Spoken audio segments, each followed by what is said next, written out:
Okay, I think we'll start. So a big welcome to everybody to tonight's free webinar, which is a prelude to Chris's webinar that's going to be on in April 22nd and 23rd, which is called Self-Compassion on Antidote to Shame. And that's going to be on 4 to 7 Standard Irish Time. And if you want to sign up for that, Robert or Mary, you might put the link up, please. And before we start tonight, Chris, I just want to really kind of welcome you. And I really want to thank you for coming on. And I was really looking forward to this because it seems like a long time since 2019. So how have you been doing? Oh, I've been doing well, but I think we're all feeling the impact of the war in Ukraine, pandemic. So that's part of the air we breathe, and we're working with it. For sure. Okay, and so before we start, Chris, what I'm going to do, I'm just going to go through a few practicalities, some kind of housekeeping, just to make tonight as stress-free as possible. I think people are very familiar with the whole Zoom setup, where it's been a kind of a blessing in disguise for us, because maybe a year or two before the pandemic, we were talking about doing webinars. And I think the pandemic gave us a kick up the backside that kind of got us into first gear. So it's, no, I don't think they don't compare to the live events, to meeting people, but it's really great to have a platform that we can still connect. So it's been really super. So I think people are very familiar, but what I'm going to say is that if anybody has any technical issues, what we suggest as always is that you log back on using the link provided. If the issues persist, what we suggest you do is to contact Mary. As always, Mary will be on her email, and Mary's email is mary@pcpsi.ie. The schedule for tonight, I'll hand over to Chris now shortly, and Chris is going to talk about the webinar, and maybe introduce yourself, Chris, and tell us about yourself and how you got interested in the whole area of self-compassion and the whole area of shame. And maybe about 20 to 9, we'll give times for Q&A. Now, the Q&A can be, about tonight, or it can be specifically about the webinar series. We're very flexible that way. We usually do the Q&A in 2 ways, Chris, if you're okay with it. We might bring a few people on live if anybody wants to come on live and interact with yourself. For anybody that wants to do that, what we need you to do is that as I look at the screen, there's a raise hand function. So we need you to press that. I'll be able to see your name. And when I call out your name, what we need you to do is to kind of turn on your mic and unmute yourself. But if you don't want to come on live, there's also a Q&A function, and you can send any questions in there, as I said, in relation to tonight or in relation to the webinar series. And I think that's nearly it. The only other thing I want to say, I want to kind of acknowledge Mary in the background and Robert in the background. Robert and Mary keep this going, and I'm very appreciative of what you do for PCPSI. And I just want to acknowledge Mary and Robert's presence. Okay, Chris, I'm going to hand you over, and I'm going to hand over to you, and you can take it off when you're ready. All right. Well, thanks. Thanks, Liam. It's great to be working together. As you said, I wish this was in person. It was a ton of fun in Cork a couple of years ago. What was the name of that pub we visited? It's called Dan Lowry's. Dan Lowry's. And as I was saying to you tonight, it's only about 2 or 3 minutes from where I am now. And I was actually thinking about you tonight because about 6 o'clock, I went down to get something to eat, and I was passing the pub, and I was thinking that's where Chris and I were. So that was a super time. Yeah. So anyhow, thank you for having me back. in this form, and also gratitude to your team and Robert and Mary also for making this all happen. And special thanks to everybody that's listening who's interested in the topic of shame and self-compassion as an antidote to shame, particularly as it relates to the practice of psychotherapy. So for the next hour, I guess Liam more or less described, I'm going to be talking for about half an hour. And if during that time, any questions come up or comments that you'd like to share, please jot them down, and then we'll hopefully have some time to address them at the end. And also I'll lead a self-compassion practice somewhere along the next half hour. So that's what I plan to do. Liam asked me to introduce myself and how I got into these topics of self-compassion and shame. So in that respect, I've actually been practicing meditation since I was 25, and now I'm almost 70. So it's been most of my adult life. And my work life as a clinical psychologist has also been pretty much dedicated to bringing the practice and the wisdom of contemplative psychology of the East into Western scientific psychology. And so I had the good fortune of working with colleagues in Cambridge, Massachusetts, at the Institute for Meditation and Psychotherapy. And we wrote a book in 2005, which was probably the first professional textbook on mindfulness in psychotherapy. And after that book was published is when I really needed self-compassion. The reason for that is that for the 20 years of my professional life prior to that time, whenever I was asked to give a talk or tried to give a talk, I suffered from pretty debilitating public speaking anxiety. Once I was trying to speak to a group of about 75 therapists in New Mexico in the United States, and I got up to speak and nothing came out of my mouth. And somebody, well-meaning psychotherapist in the back of the room yells out, "Take a breath." So that was a low point. But throughout these 20 years of public speaking anxiety, after I got a PhD in clinical psychology, I was actually specializing in anxiety disorders. So I knew everything that was known about how to deal with public speaking anxiety. So I practiced mindfulness meditation. I did exposure whenever I had a chance, desensitization, and even vigorous exercise, beta blockers, everything, nothing worked. And then after this book came out, since I needed to do a lot more, I was asked to do a bunch of public speaking, including talks which I arranged. And in fact, I co-organized the first meditation and psychotherapy conference at Harvard Medical School. In May, we'll be in our 16th year, but the very first one was a source of dread for me because I knew I'd have to get up and speak in front of 600 people. And whenever I thought about it, I was completely panic-stricken.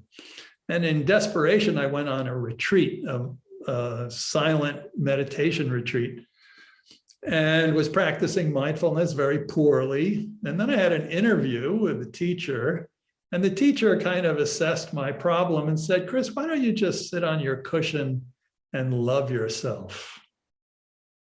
Say loving kindness phrases to yourself, like, may I be safe, may I be peaceful, may I be happy," like that. So I did that, and lo and behold, I started to get really calm. I became more mindful, which means my awareness became more spacious and more subtle. So I thought this can't be a bad thing, and I started practicing. And this was now 4 months prior to the first Harvard medical school hosted meditation and psychotherapy conference. Every morning, I would just practice loving kindness meditation. And whenever I thought about the conference and was seized with panic, I just said the phrases to myself in a kind way. But interestingly, no longer to reduce public speaking, my anxiety or my panic. I was just loving myself because I was a broken person, because I was, in spite of all my education and everything, incapable of reducing my anxiety. So I was just loving myself because this was so. And then when the conference finally occurred, and I was asked to speak, I got up and I felt the usual fear, but there was a new voice in the back of my head, which said, "Oh, may you be safe, may you be peaceful, may..." This was quite unusual. I wasn't super conscious of it because I was, just trying to, make sure I could say what I needed to say. But then I looked out over at the crowd, and the crowd historically over the last 20 years was just the enemy because they could judge me for trembling and being unable to speak, which was particularly difficult when I'm supposed to talk about mindfulness, right? But the audience looked so beautiful to me. In other words, I was just practicing in my back of my mind for, 4 months, self-kindness, self-compassion, and very quickly it turned into just kind of a sense of warmth vis-a-vis the audience. And my public speaking anxiety disappeared, and mostly it hasn't returned since then. If ever it does a little bit, I just, offer myself the same medicine. So this was my actual doorway to self-compassion. And it was a doorway through shame, because this whole time I thought I was suffering from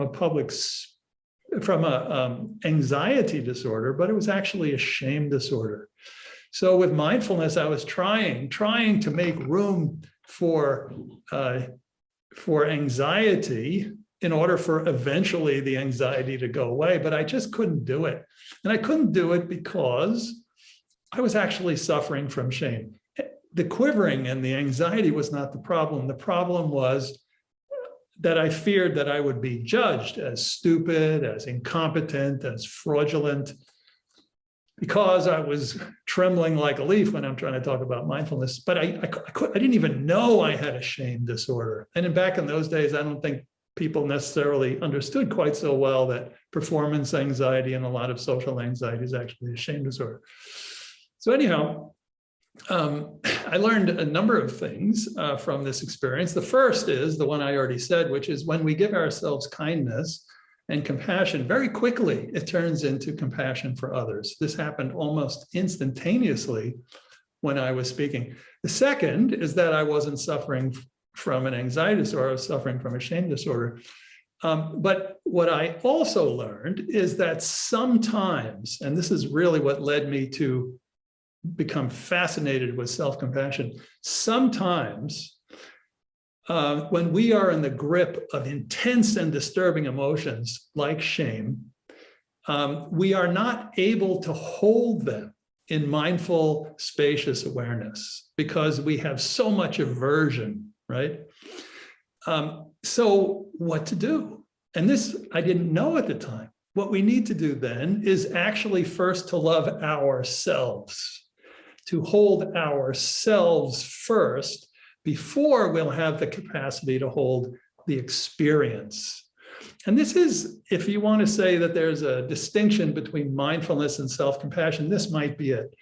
Mindfulness is a loving awareness of moment-to-moment experience, whereas self-compassion is loving awareness of the experiencer, particularly when it's ourselves in the midst of suffering. So this just kind of threw open the door to the study of self-compassion, and it also threw open the door to the study of shame. And this was back in 2006. Okay, so now we're 16 years later, and it's only now actually that I'm getting reinterested in how to directly address shame with the power of self-compassion. I learned actually that self-compassion can address shame even if we don't know we're suffering from shame. And it can actually reveal that we're suffering from shame. But how much more powerful can it be when we can actually name shame and intentionally bring kindness to ourselves and to the experience in the moment of shame? So this is the topic of the workshop in particular, particularly how to do this with clients, right? So let's just back up a bit and think, and I'd like to talk about what's self-compassion, what's shame, and then I'd like to share an insight which actually opens the door to self-compassion when we're caught in a moment of shame. So that will take us up to the time of our discussion. So for starters, what's self-compassion? So it's not quite as common now, but I can tell you when Krista Neff and I started to develop the Mindful Self-Compassion program back in 2010, we had a lot of resistance because people thought self-compassion was the same as self-indulgence and selfishness and weakness and self-absorption and self-pity, and they thought it was demotivating. These are all myths. So since then, probably about 3,000 articles have been written and published in the academic literature on self-compassion. And it's clear that self-compassion overwhelmingly, it's overwhelmingly clear that it's good for us. It increases well-being, happiness, life satisfaction, and a host of things. Just 2 weeks ago, I read a new study that self-compassion decreases boredom. People who are self-compassionate are less bored. So just about anything, any positive psychological dimension, we find that self-compassion is correlated with it, right? But at any rate, the self-compassion, more in the past, had sort of a cringe factor because self was related to selfishness and compassion was related to weakness. But now we know that actually people who are more self-compassionate are more compassionate toward others, and they're actually more emotionally resilient. The research is unequivocal about these things. So an informal definition of self-compassion is when we suffer, treating ourselves with the same kindness and understanding as we would treat a good friend. And this is not a given because actually the research shows that 78% of us are more compassionate toward others than toward ourselves. And when you have clients who are really stuck in shame and self-hatred, one of the easiest ways to get them to begin to shift that a little is to say, you know, if you had a good friend who felt just like you are feeling right now, or the same thing happened to that person as happened to you, what would you say to your friend? How would you interact with your friend? What would your posture be? What would your attitude be? And inevitably, it's way more compassionate than the way we are with ourselves when something goes wrong. So that's an informal definition, treating ourselves with the same kindness and understanding as we would treat a good friend when they suffer, when they fail, when they feel inadequate. But a formal definition of self-compassion, which many of you are probably aware of, is Krista Neff's definition, which has 3 components. The first is mindfulness, which is awareness of, which is knowing what we're experiencing while we're experiencing it with acceptance or equanimity. The second is, the second component of self-compassion is common humanity versus self-criticism. I'm sorry, versus isolation. And the third component is self-kindness versus self-criticism. So these 3 components are part of Krista Neff's scale, the self-compassion scale, which is used in most of the research on self-compassion. But lately, what I think is really important and exciting, particularly as the need for all of us, and that includes therapists, to be more active in correcting social injustice, is expanding the definition of what compassion is. So most people think of compassion as how to be with somebody, tenderness, kind of the yin side of self-compassion, which means sort of comforting, soothing, reassuring, validating. This is usually what we think of when we think of compassion and also self-compassion. But Kristin Neff just wrote a new book called Fierce Self-Compassion, in which she rightly expands our understanding of self-compassion. Following the notion that if a building was burning and and you had the capacity to kind of summon up your courage and run into the building and save somebody, that would obviously be the most compassionate thing to do. Compassion wouldn't mean sitting, on the, standing outside the building and having sympathetic feelings. We have to act, okay? So there's a yin and a yang, there's a tender and a fierce, and the fierce side of compassion is to protect, to provide, and to also to motivate ourselves to do things when they're difficult to do.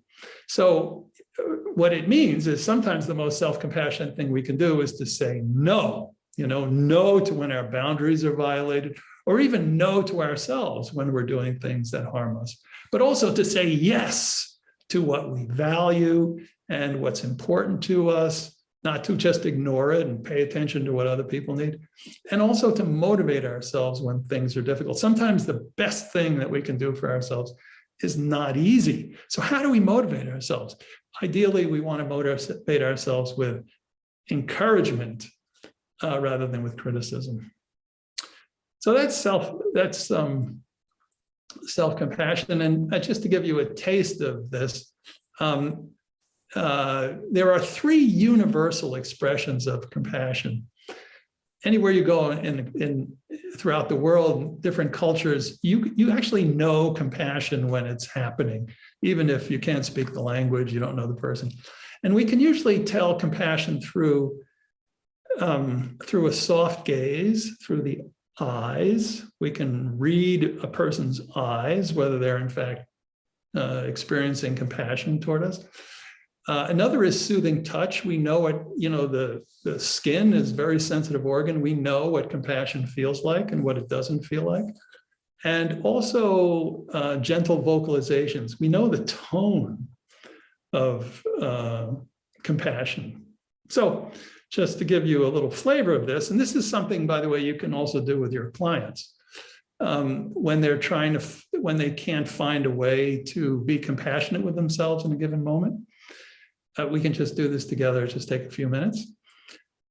So if you'd like to participate, you could close your eyes and just think of a difficult situation in your life right now. In fact, since this is a shame webinar, maybe you can think of a time when you felt mildly ashamed or somewhat embarrassed.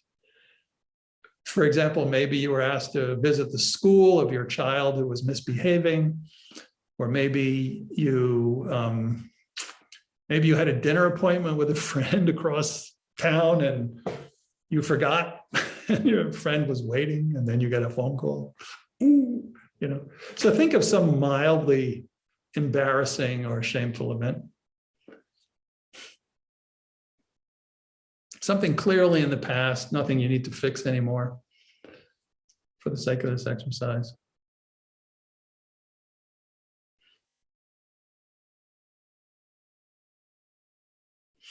And notice how it feels in your body as you think about it. Like, notice what shame feels like.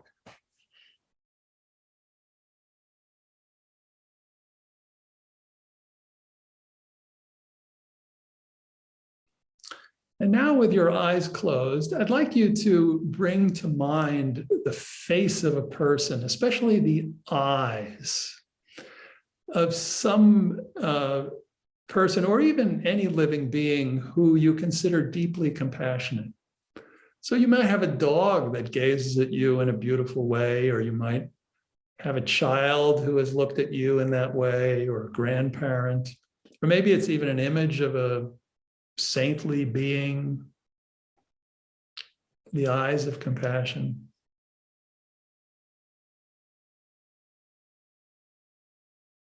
And just give yourself permission with your closed eyes to visualize those eyes and that face.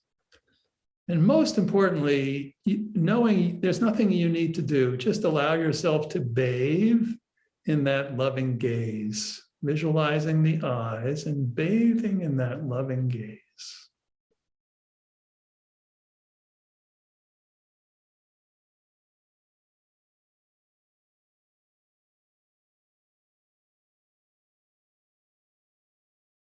Just giving yourself permission to receive that gaze.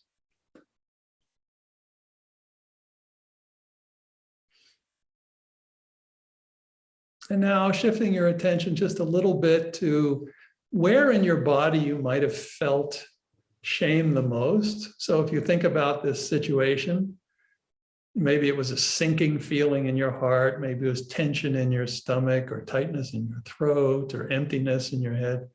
Where did you feel the experience of shame the most in your body? And if you like, taking your hand and just placing your hand over that part of your body.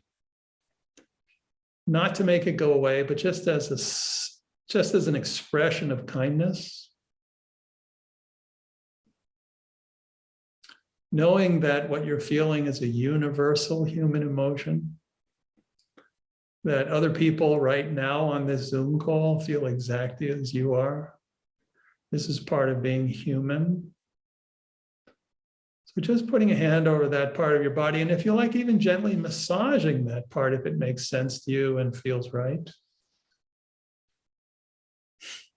Just allowing yourself to be comforted in this way, giving yourself permission. Because shame is part of the human experience.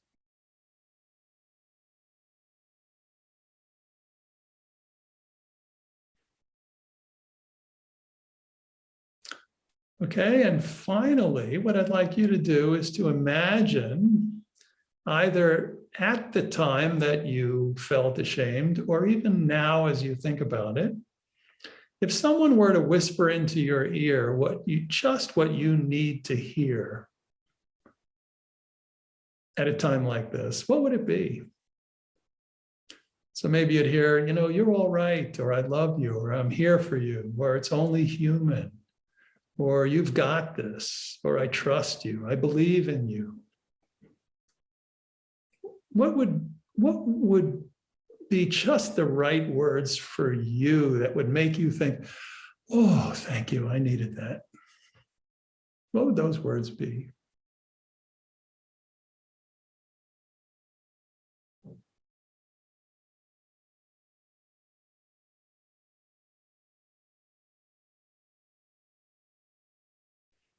Okay, and now see if you can just repeat those words in your mind.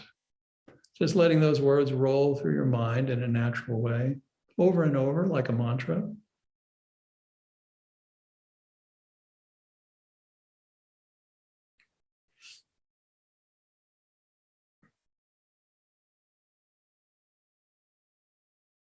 Okay.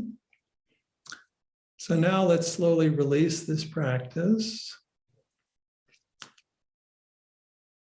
Letting go of the image, the touch, the words, and just rest in your own body for a moment, noticing how you feel in your body. And allowing yourself to feel just as you feel. Allowing this little practice to have been just as it was.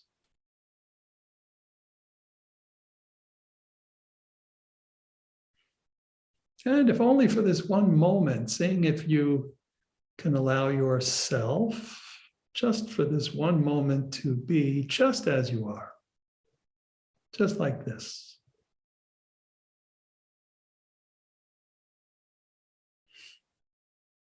And then when you're ready to slowly open your eyes.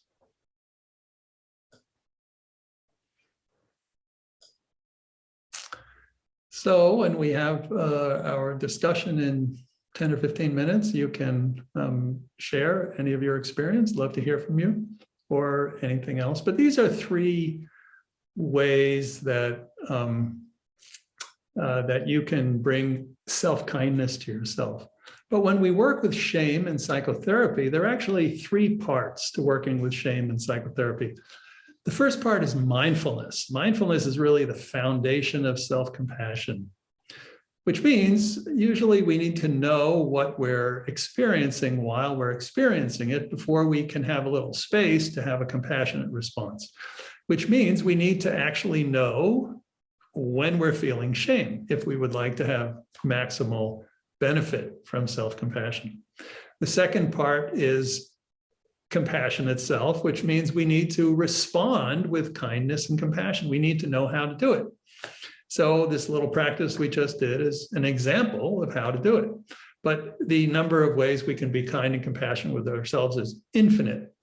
And most commonly behavioral, like having a cup of tea when we need it, or taking a warm bath, or visiting a friend. And then the third part is what's called working with backdraft, because there's a saying, love reveals everything unlike itself. When we give ourselves real compassion, we usually experience memories or feelings, even body memories of the opposite, ways that we've been wounded in attachment in the past. And so working with compassion in psychotherapy, especially with shame, means we need to expect backdraft and respond to it in a therapeutic way.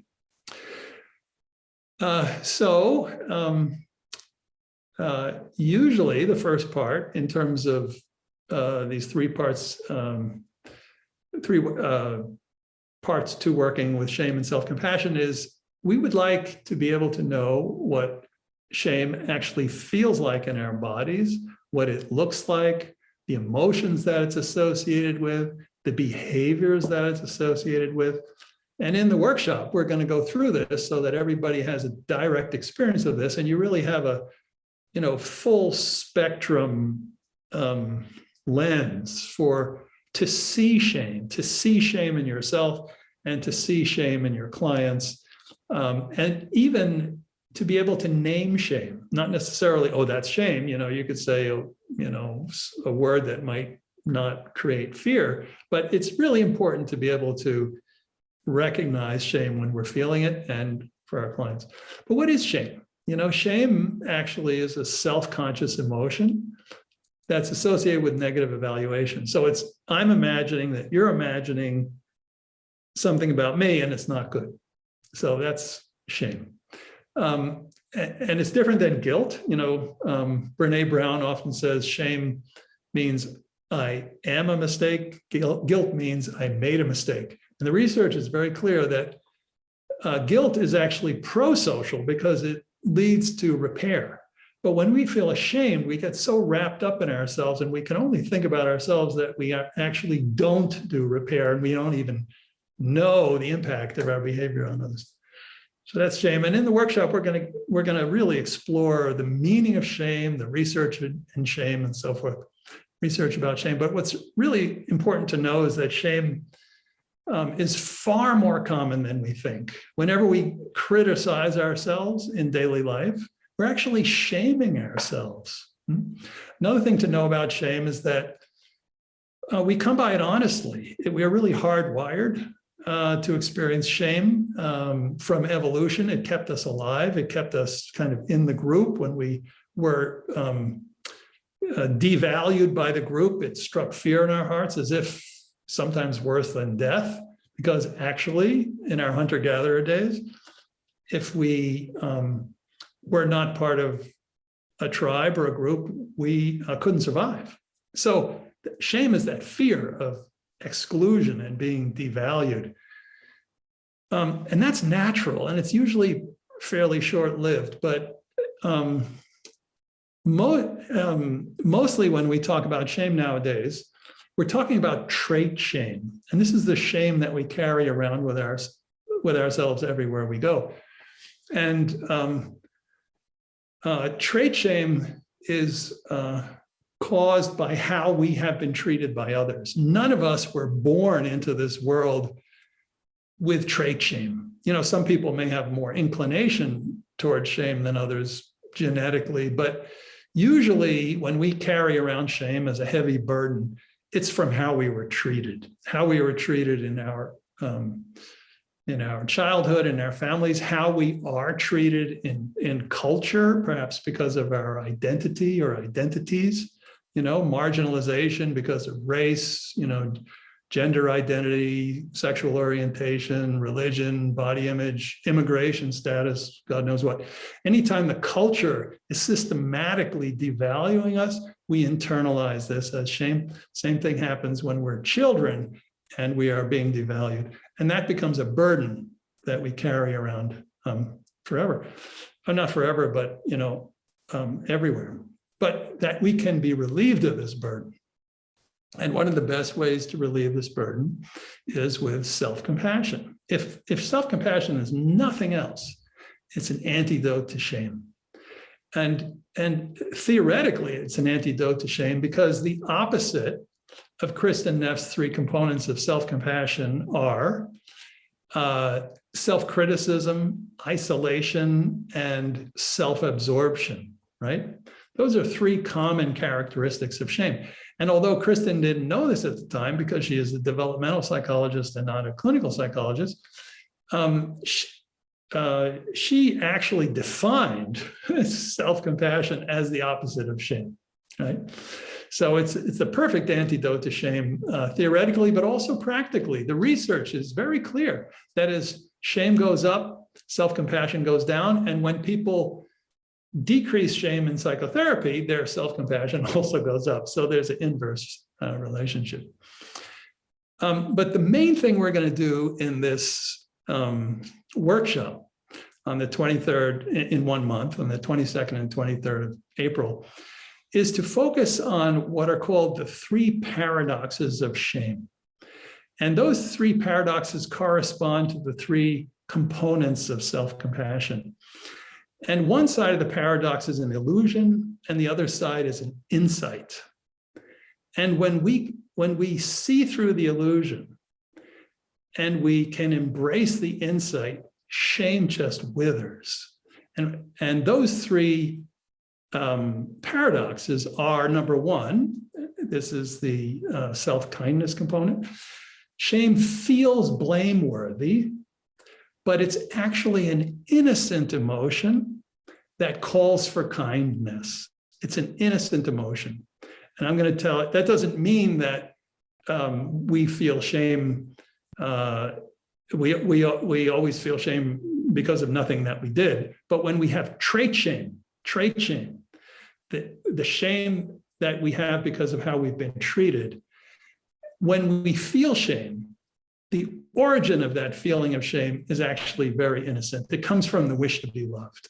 And I'm going to say a few more words about that. It is the central concept in the entire workshop. And when we get it, shame loses its grip. The second paradox is that shame feels isolating. We feel so alone, but it's actually a universal emotion. When we can see in a moment of shame that this is part of the human experience, it loses its grip as well. And the third paradox is that shame feels permanent and all-encompassing. In a moment of shame, it seems like I've always felt this way, and this is who I am. But it's actually temporary because it's an emotion and it comes and goes. But more importantly, shame is actually a burden that only a part of us is carrying. And when we can get the lens of the human being, of ourselves or our clients, as having multiple aspects, multiple parts, and look at the burdens that these different parts are carrying, then shame also ceases to have such a global impact. So I'd just like to speak a few more minutes about this matter of shame as an innocent emotion, and then open the floor to questions and comments. And that is, when I say that shame is an innocent emotion, I'm not denying that shame can have tragic consequences, but simply suggesting that it arises from the universal wish to be loved. Okay? And all of us were born with the wish to be loved. When we were born, we couldn't do much anything. We had to breathe. When we breathed in, everybody around was thrilled. And then the next thing we had to do was to get somebody to love us. If that didn't happen, it's not going to work, And fortunately, it happens for most people. But in order to get food, clothing, shelter, touch, someone has to love us. So this is the first need, emotional, interpersonal need of a human being. Love me. And this wish to be loved never changes in life. We never grow out of it. Even in this very moment, for example, I'm talking to you, I'm staring at a webcam, maybe 200 or 400 people scattered around the world. And, this is, Chris Germer, and he's into, he's a clinical psychologist and blah, blah, blah, shame, self-compassion. But if you look in my eyes deeply, you would probably see the wish to be loved. It is always there. It's been there since birth. It is what motivates most human beings. And if you look deeply into your own spirit, you would probably see the same thing. But we have forgotten. We have forgotten the wish to be loved because we haven't been loved the way we wanted, always, by the people we wanted to be loved in just the right amount. So we've closed our hearts a bit because we've been wounded. And we've forgotten the wish to be loved. We forgot. What would it be like if we actually remembered that we wish to be loved? Like all the time. What if you woke up tomorrow morning and you put your hand over your heart and said, oh, just as all beings wish to be loved, so do I wish to be loved. What if you did that? And then you saw your family members or you saw a stranger on the street, knowing that you wish to be loved, what would you see in the eyes of others? Inevitably, you would see the wish to be loved. And how would you feel then? Well, one thing is you would probably feel less alone because you're connecting with that common humanity, very deep common humanity. The other thing is that you would probably not feel so afraid. But most importantly, when we connect with the wish to be loved, we are less susceptible to shame. Because as I said before, we all have this wish to be seen favorably in the eyes of others. And in a moment of shame, it's basically I'm imagining in my mind what you're imagining about me, and it's not good. In other words, we're in this headspace in which we feel unloved, okay?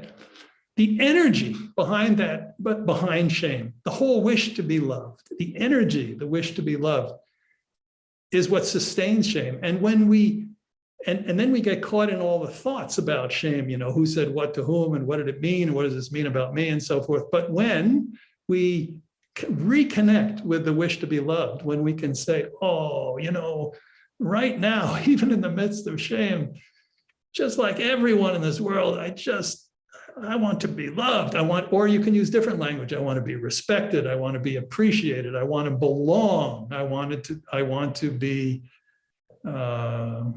connect, many different words for it. But the most vulnerable language for it is the wish to be loved because it's how we started, right?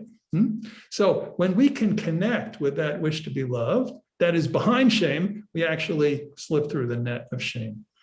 And, but when we do this, when we connect with the wish to be loved, inevitably we start to have backdraft because we start to think of all the times that we were not loved. And this is a very, very interesting therapeutic process. So as clinicians, we can hold in our own hearts the awareness that our clients, when they're sitting right there in front of us, that they wish to be loved, and especially when they're feeling shame, you can know the reason they are feeling shame is because they wish to be loved. And then you can see what emerges from there and then work with that in a compassionate way. So this is a very quick thumbnail sketch of what we'll be talking about in the workshop. So now what I'd like to do is just open it up for conversation. I think we have about 15 minutes. Liam? We do, Chris. That was great. Thank you. Really was a beautiful introduction. And I always really appreciate how you share some of your own story, which I find really helpful. So really thank you for that. Okay, so I don't think we have anybody yet that's looking to come on, but if anybody is interested, just please press the raise hand function. But we have one person. So Robert, could you bring on Mina, please? And could you bring on Stuart as well? We have two.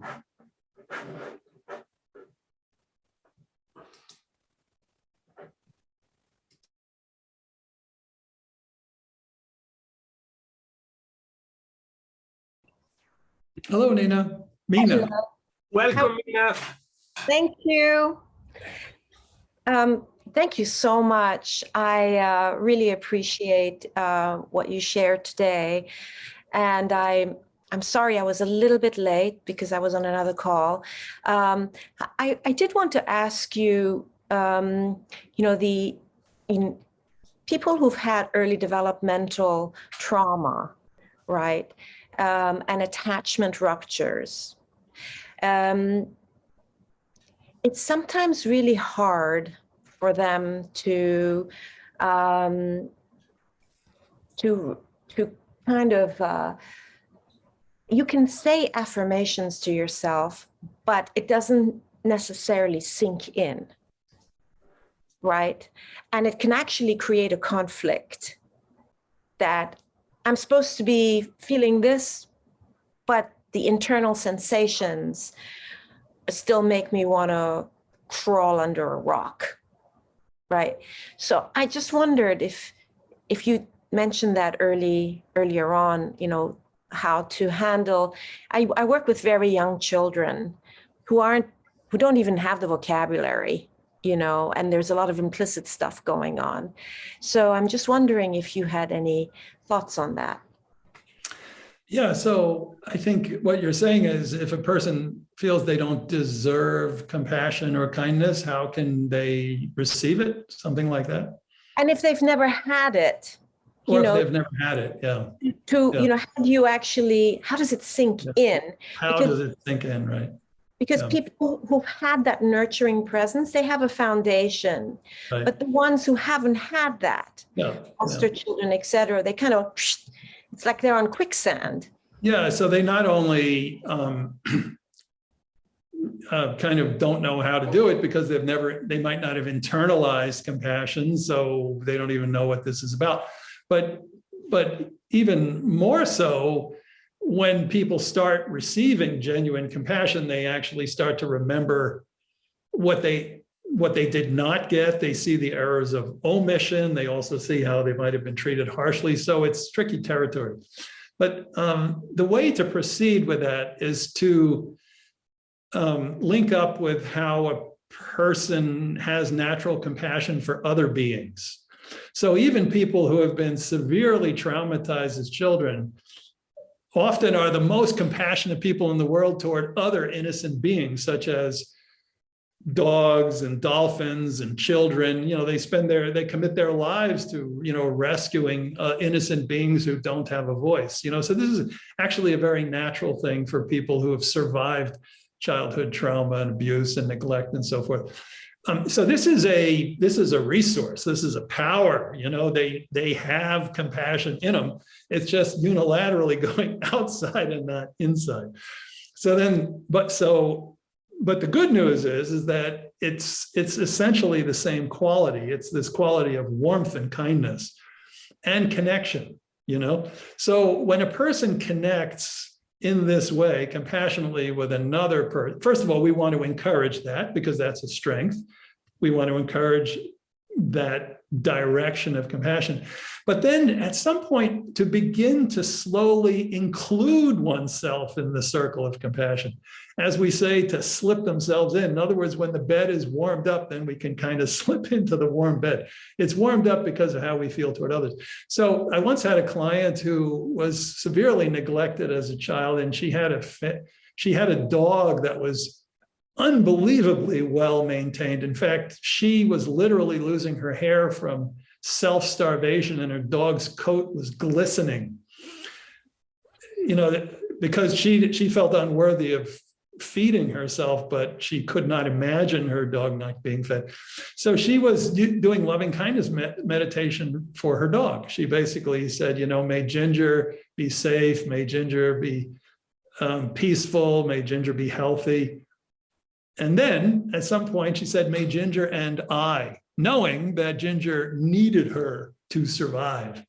May Ginger and I, and she slipped herself in. And then after about 1.5 years, she came into therapy, and with tears in her eyes, she said, Chris, I can say it for myself. I can say it for myself. You know, she knew what an extraordinary achievement was, that she had become deserving, you know.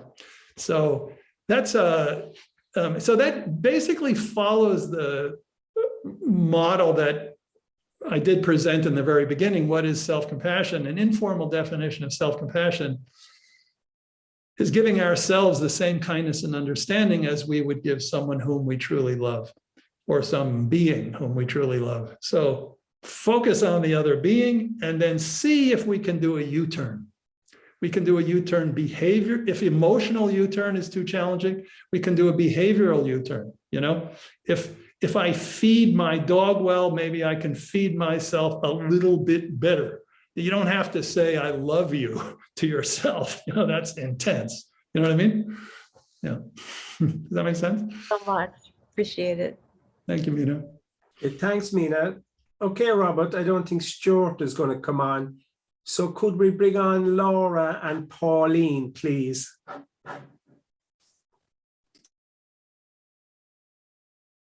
Oh, okay, I think we have Stuart on. Okay, Stuart is there.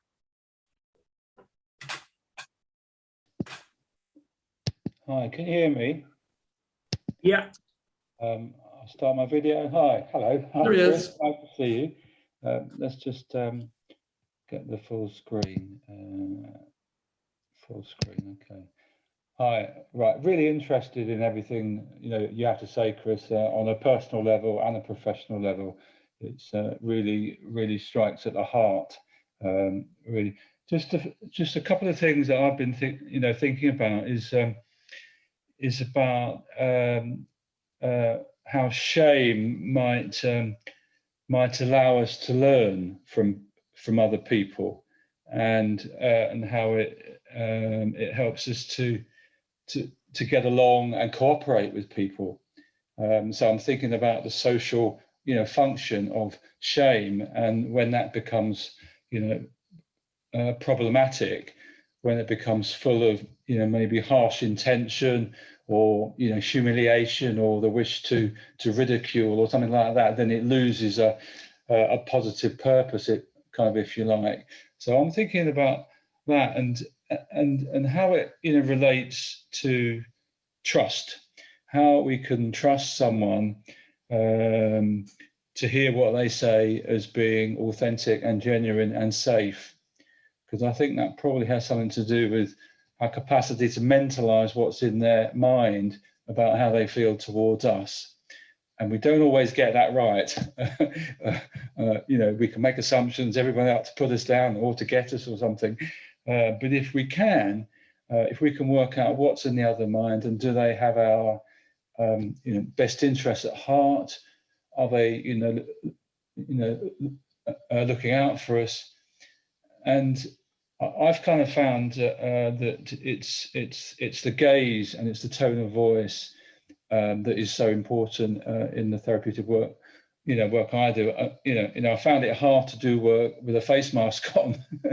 I've found since I've actually gone online with some clients and we have the face mask off, it's a lot better. We can actually look at each other, we can check things out, and it feels much better because we get on the same page. So just an idea of how much shame is enough before it becomes kind of debilitating and distressing, and also your thoughts on how it links to the ability to trust another person. So just a couple of thoughts there, Chris. I'll be interested. Yeah, thanks, Stuart. State shame serves a valuable function because it actually makes us stop what we're doing. So if I'm harming somebody and then I have a moment of shame, I'm going to stop. It stops us in our tracks. And then it also makes us want to state shame, when the actual shame experience decreases and we can actually see the point of view of others, then it actually shifts into guilt, and then we would like to make amends. In a moment of shame, we're usually just so threatened and so self-absorbed that we can neither see what other people are doing, nor can we see the harm we've done, nor can we apologize or make amends or something.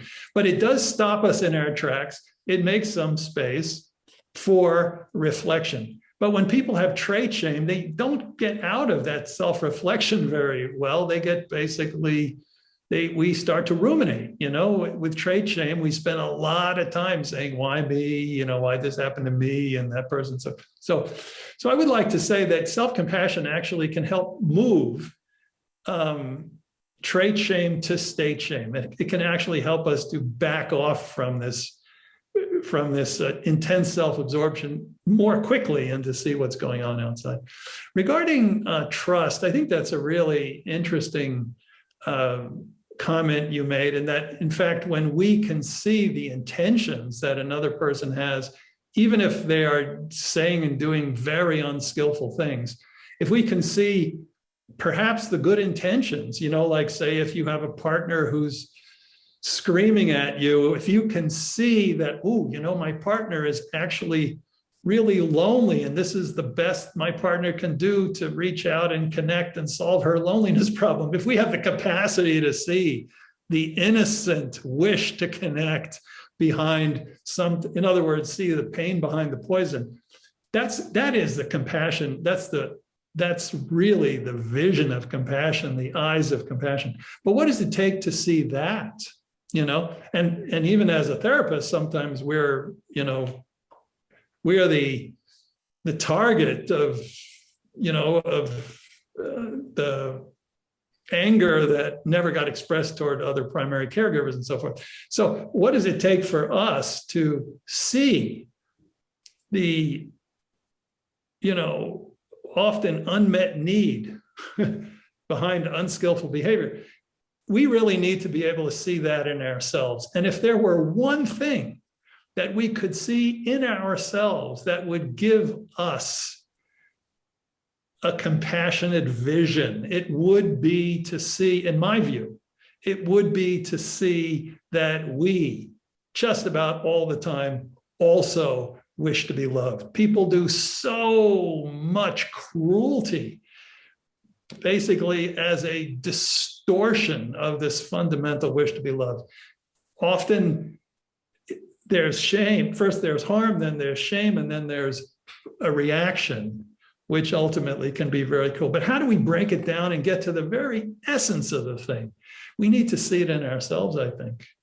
We need to see in ourselves that thing that we hope to see in others. Does that make sense?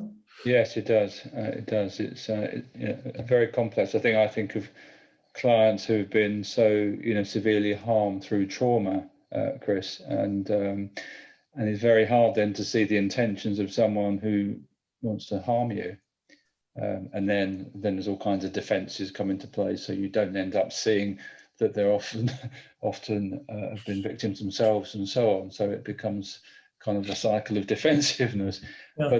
But even that, we can look at the defensiveness actually as fierce compassion. We need to be able to say no, in some form, in some therapeutic form, to create a fence around our garden so that we are no longer in a state of constant threat, and we can actually move into a care state where we can see what's going on inside another person. So sometimes we need fierce compassion before we can activate tender compassion.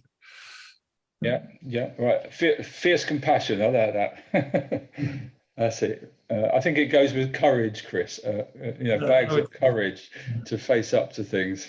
So, thank you. Thanks. Okay, Chris, unfortunately, we're after running out of time. And there's a few questions left, but look, I think we'll have plenty of time on the 22nd and 23rd for lots of questions and lots of people coming on live. So listen, a big thanks, Chris. I've really enjoyed seeing you again for sure. And I've really enjoyed your talk on self-compassion and shame. So I'm really looking forward to the 22nd and 23rd of April. And anybody that would like to sign up, Robert or Mary, you might post the link, please. And before I forget, I just again want to kind of thank Robert, and I want to thank Mary for keeping everything going in the background. It wouldn't happen without you guys, so thank you. So Chris, thanks for tonight, and I really look forward to seeing you in April. Thank you. Yeah, thank you. I also like to give a shout out to Ali Lambie and Josephine Lynch, who are going to be working with me. We're going to be sort of a team doing this training on. I'm going to be doing most of the teaching and so forth, but they will be there as support. Josephine Lynch from Ireland and Ali Lambie from the UK.